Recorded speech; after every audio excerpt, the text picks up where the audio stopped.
I accepted her for being a drunkard, but she crossed the line. Hi there, welcome to Reddit Goat channel. Today we are going to have another unbelievable cheating story. But before we get started, please hit the subscribe button and click the notification bell so that you won't miss any of our daily cheating stories. I, 30M, was in a relationship with 35F for 4.5 years. Happy and loving regularly, but troubled frequently. She had a drink problem. She would drink regularly and to massive excess. All kinds of booze mixed together in one night. She was very angry, obnoxious and physically drunk, and occasionally would be violent to me. Nothing bad, but it's still obviously a massive line crossed. She'd be kicked out of weddings, including one where I was a groomsman, cause scenes in public, disappear randomly.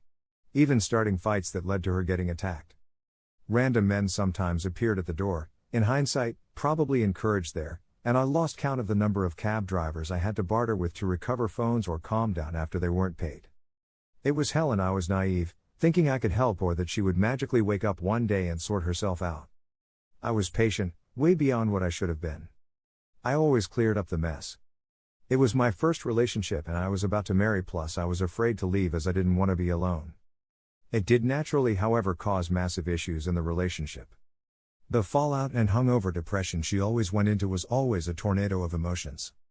I, pretty vehemently, advised therapy or better control each time and got a snappy, defensive response, and you can imagine the rest.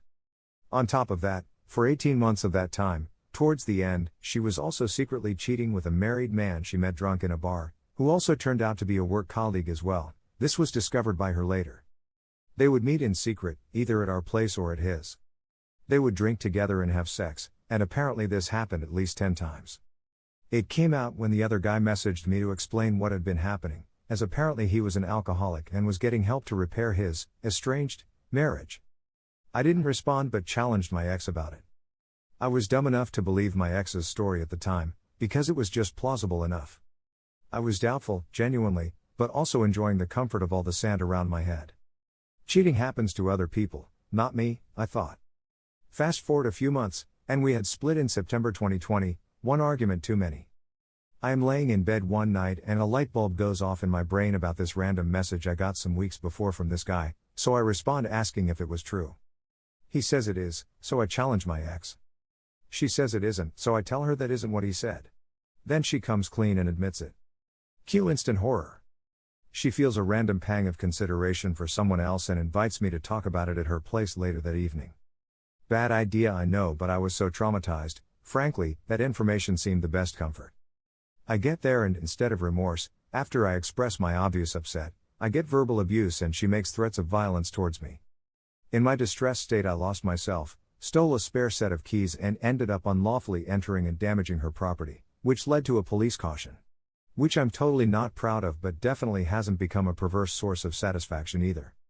I'll cut most of the subsequent bullshit. There were more promising conversations over Christmas 2020 regarding empathizing with me during a clumsy attempt to forge a friendship, but we drifted apart. I went to therapy last spring, learned a lot about myself and came out the other side a much wiser and healthier person. I last heard from her in June 2021, when she had a nasty car crash and I think she was after some cheap emotional validation. Which I didn't provide, and was curious as she was dating her new boyfriend at the time. Sus. I don't think the narcissist inside her expected this, so I was treated to a lovely rant about how I was a broken record and nobody cared about what I thought. I'd had too much therapy by that point to take it to heart unduly, but it fucking pissed me off. It pissed me off that it pissed me off. Make no mistake, she is a train wreck narcissist. I miss the companionship, but I certainly don't want her back. She blatantly hasn't grown and I only feel pity for her current partner who will be living a similarly blissful existence without knowing what she's up to in secret, whilst simultaneously being love-bombed and future-faked just like I was. I, however, am more at peace than I ever have been in my life. It's lonely at times, but I won't sacrifice it for anything.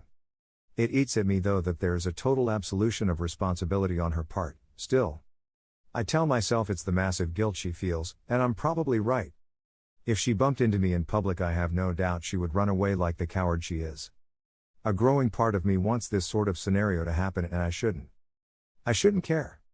I feel the hurt she caused and feel the urge to show I'm not broken by it, strong in spite of her and how she's ruined my core beliefs about relationships. Perhaps it's a sign of how damaging this was that I am here writing this, in spite of how much I enjoy the peace. Or do I just need to get over myself because it's been so long? Here's the second story.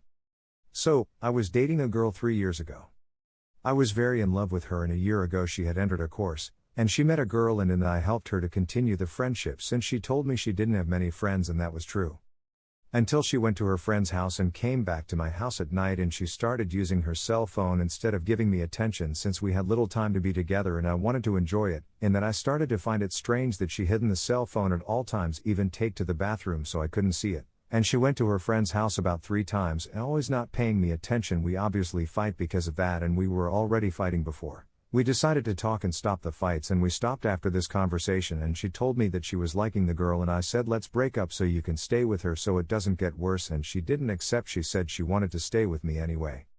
It turned out that one day I went to see the messages she was talking about. During that time she was at home, and I saw from afar what she was talking about. She was so glazed that I didn't even see myself reading from afar. She would not let me see her cell phone at all, and I ended up being afraid of being abusive when trying to pick up her cell phone, and I ended up finding out that they kissed. I kept it for a few days and then told her I saw it. I forgave her for that because she cried. She asked forgiveness to me all the time, and I for being a person with low self-esteem, stupid, and who would never find other person. Besides that, she said she would kill herself if I broke up. I was worried about it, and I accepted all this psychological pressure she put on me.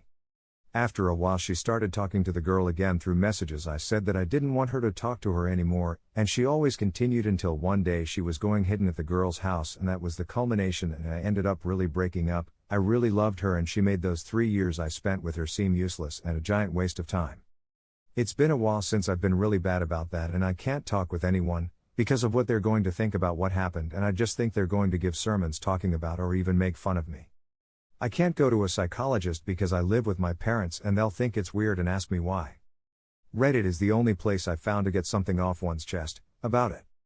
I ended up creating a giant fear in my next relationships, with the fear that I would be too jealous and end up seeing and following the person all the time for fear of it happening again.